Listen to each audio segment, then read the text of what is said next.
Yo, what's going on, everybody? It's your boy Naruto Explain here, bringing you guys another Boruto Naruto Next Generation discussion on the fallout from Boruto Chapter 80. And today I want to circle back around to something of great interest to me that I do feel needs to be discussed in depth in its own video, which is the fact that Sarada Awakening her mangekyou sharingan might have actually opened up Pandora's box in a way that she currently does not know, and in a way I don't think enough of us as fans are actually factoring in. The Boruto time skip has now been set up to be even darker than many of us have ever expected. Now, we all knew at some point in the time skip there would be a clash between Boruto and Kawaki on top of the Hokage monument with what appears to be a freshly destroyed Konoha, given the clouds are rising up from the debris in the manga. So we all knew it would lead to a big dark moment, but these last few chapters of Boruto have showed us that there's indeed a big tonal shift that is incoming, and we as the audience already had the benefit of being on the opposite end of dramatic irony, which is the literal concept where readers know that things that characters in universe don't actually know. We knew that Kawaki would get to this point. We saw how chapter 1 played out in the flash forward sequence, but we didn't have context to how we actually got to that point. Only that it was a point in the story that we were heading towards, and that all the people in Konoha were palling around with Kawaki. There was going to be a breakup coming at some point in the story itself. However, with the inclusion of Ada's shinjutsu, we now have more dramatic irony being built into the narrative,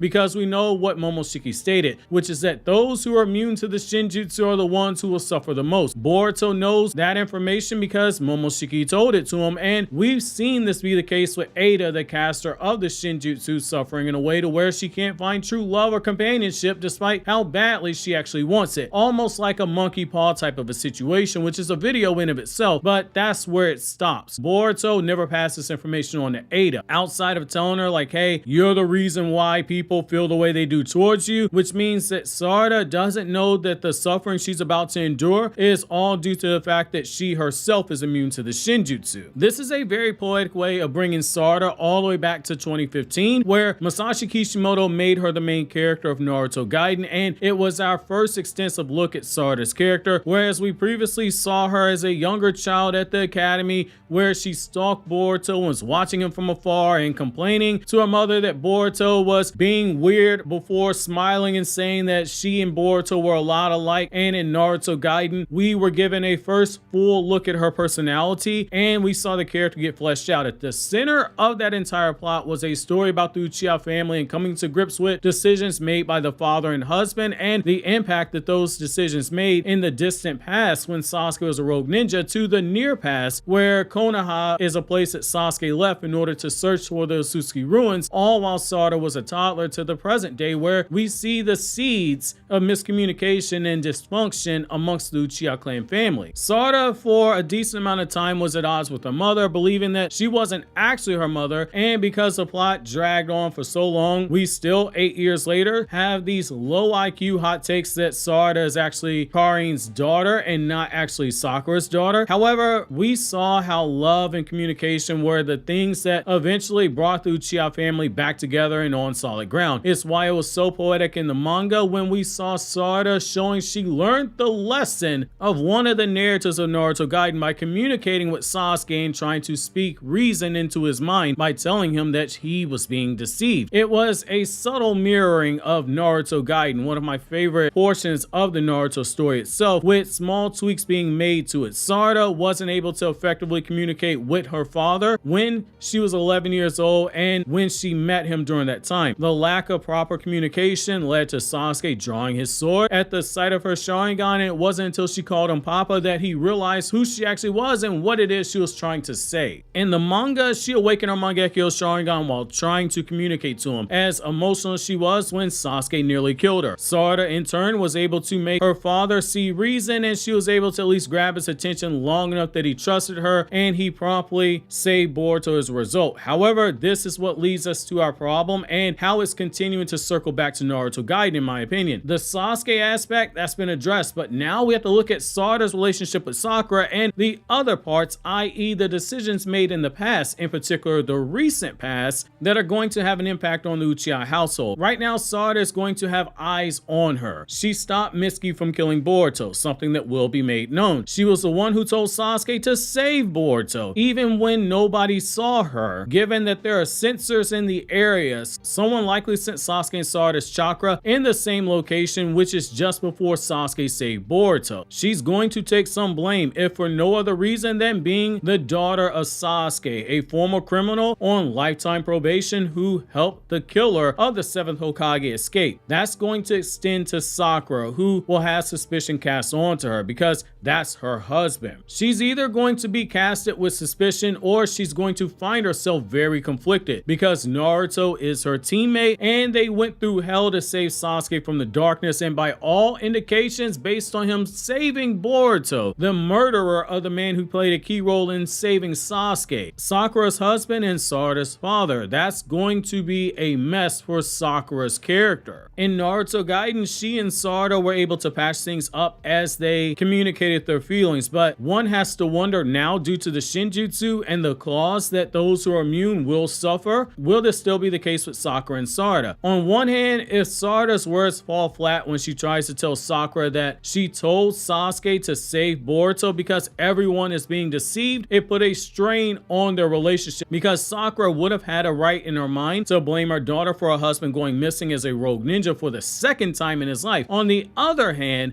if Sakura possesses the strength of mind to fight the shinjutsu like Sasuke did and actually believe in her daughter, Sarada's in the clear. However, it's important to take note of the fact that even someone as strong-minded as Sasuke acknowledged how difficult it was for him to suppress his instincts, constantly telling him not to trust Boruto, regardless as to how many anomalies he saw that were wrong with reality. If it's that tough for someone like Sasuke, it's going to be near impossible for others. I'm not doubting Sakura's love for her daughter. Let me be abundantly clear about that, because there will be somebody who makes that argument. That's not what I'm saying, but I am wondering which direction this might go, simply because there are great narrative payouts for each scenario. It's also worth noting that due to the side eyes that will be casted at them, they have things that they can lose. Would people in the village really feel safe trusting their health to a woman married to a traitor who helped save the killer of the 7th Hokage? What about the people in their own apartment building that Sakura and Sarada stay at? Would they want the family of a traitor staying there? Sakura destroyed their house with a punch by shattering the foundation, so it's not like they have a house to actually go back to. Could we see history repeat itself, where due to the suspicion that the villagers had at the Uchiha clan, they were pushed to the outskirts of the village, albeit at the discretion of Danzo leading that restructuring of Konoha? However, the Uchiha were no longer able to live amongst other villagers like they had been done previously. A Hokage died during the Nine Tails attack, and they were punished in the aftermath, despite none of them actually doing anything wrong at the time. Could history repeat itself here with Sakura and Sarada now that the 7th Hokage is dead in the eyes of many? On the thumbnail, you should be seeing Sakura holding a "we're homeless" sign or "I'm doing OnlyFans now" sign. I haven't decided what I'm gonna actually have commission to put on there, and that's more so to troll the casuals who see this and will likely get really mad at the thumbnail art, but it does fit into the topic at hand. Their lives could be potentially uprooted in a major way because of this. Sarada might have actually saved Boruto, but at what cost? That's the beauty in this situation. For me, this is one of the more interesting fallouts from the manga chapter, because this is a series of actions that could have ramifications that play out for a long while, and it'll be interesting if Sarada, the person who wants to be Hokage, has a mirrored experience to Boruto, the person who wants to be the Shadow Hokage. Boruto is traveling with Sasuke just like he's always wanted, but now it's not under the circumstances Boruto wanted, because Sasuke is cold towards him